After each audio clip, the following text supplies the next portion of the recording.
Hey, good morning, everyone, and happy Friday. I'm going to give it another go with the webcam this morning and hope that maybe the volume will be a little bit better and that everyone will be able to get this message.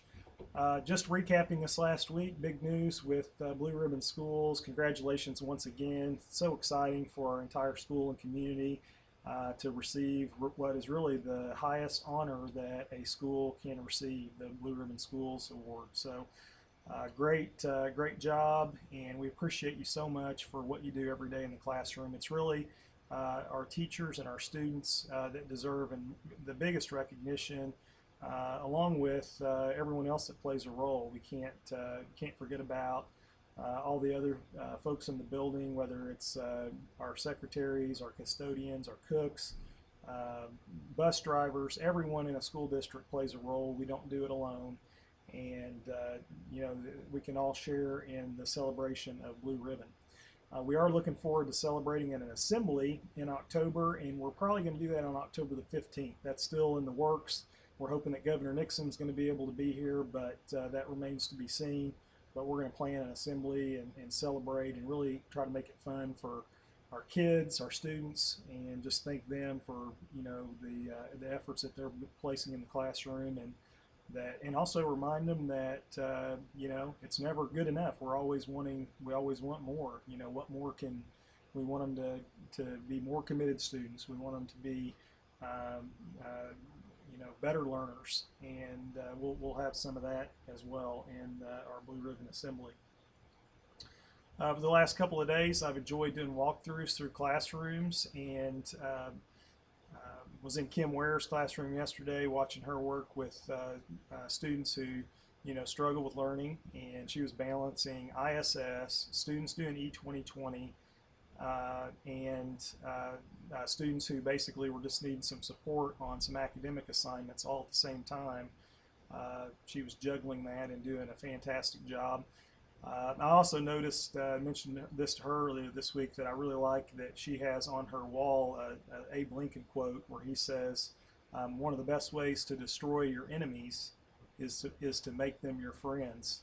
And that is just great advice from Honest Abe. I was in Betty Glasgow's room yesterday, and good timing. She had let me know that some cinnamon rolls were going to be coming out of the oven, so I enjoyed that. And I was also in Brad Roten's classroom, and he was using a game to teach his geography students some geography, and I think it was a game probably that he had invented, but it was just interesting to see how much the kids got into it. A good strategy just to get them excited about learning and competing a little bit and creating a good teamwork concept in class. Just a reminder that today we will be having a lockdown drill at some point. We're not going to tell you exactly when that's going to be, but we will make some announcements this morning over the intercom about the procedures to follow. Ron and I are going to be out Monday coming up because we're going to the state principals conference in Columbia.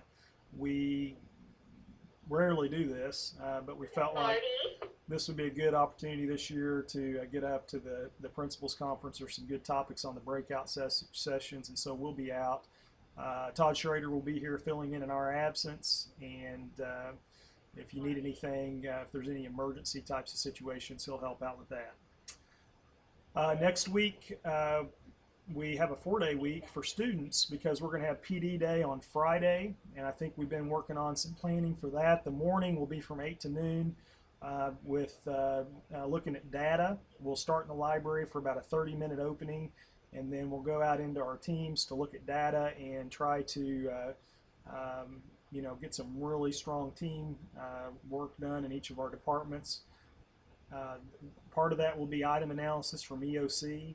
Another part of it, though, is to be looking at the current data. Last year's data can only tell us so much. Those aren't the kids that we're working with right now. They've moved on to the next course. But we can look at our students right now and how they're learning and really make adjustments and try to address where we are. So one thing that we'd like for every team to do on data day is to bring an assessment, whatever your primary assessment's been for first quarter, bring a copy of that with you, or maybe even better, a couple copies with you to your team meeting, and we'll share out and take a look at those and have some discussion around those. And then your PLC team leader, your department head, same person, but depending on the title you want to use, we'll bring those back to our building leadership team, and then Andy and Teresa and Ron and I will also take a look at reviewing those. We're really interested in the types of questions we're asking. Where are we with trying to have some application and that higher level, deeper learning that we know is going to be important for Common Core. So again, PD Day next Friday. We will have lunch from 12 to 1 on your own. You'll be able to go out for lunch that day. And then we'll be back from 1 to 3 working on proficiency scales, and really having some learning around that and what are proficiency scales, why are they important, what can they do for us, how can they help focus our instruction in the classroom. Last thing I have this morning is I wanted to mention the SBG meetings. We had one last night. I wasn't able to attend because of a prior engagement, but or prior commitment. But I heard that the meetings went well. There is some pushback in the community on SBG, and part of that is the fault of our rollout. We probably didn't communicate as well as we should have in the district, and we admit that. We understand that we were doing the best we could at the time, but looking back, it would have been good to roll it out a little bit better. But the questions are good. They're valid. They need to be addressed. We all know that there are pros and cons of any grading system that you pick up, and you have to be able to work through some of those issues. Given though where we are right now, I think that in our building, we need to hold off on any further implementation. Allow our piloting teachers, which there's 6 of them right now in our building, just to continue to learn and grow and get better.